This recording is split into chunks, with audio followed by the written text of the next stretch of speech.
Sir, sino po sila, sir? Yan, okay. Ito wala na shades mga auto. Yung kapugian nito makikita na natin. Boss Lloyd, anong auto pala tong dala natin, Boss Lloyd? Sige po. Nissan Urban. Okay. Shuttle. 2016 siya. Okay. Ito, Euro inspired din, syempre. Again, syempre. Ito, clean build lang talaga to si Boss Lloyd eh. Okay, Boss Lloyd, syempre, very curious lang. Syempre, paano ba nagsimula itong kwento nito ni Urban, Boss? Paano ba sinimulan yung pag-setup dito, Boss? Sige po. Parang yung sa Yaris ko na isa.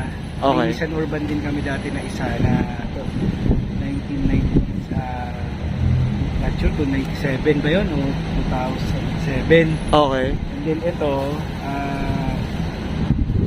naglabas ulit kami isa para may family, buong family namin. Oh.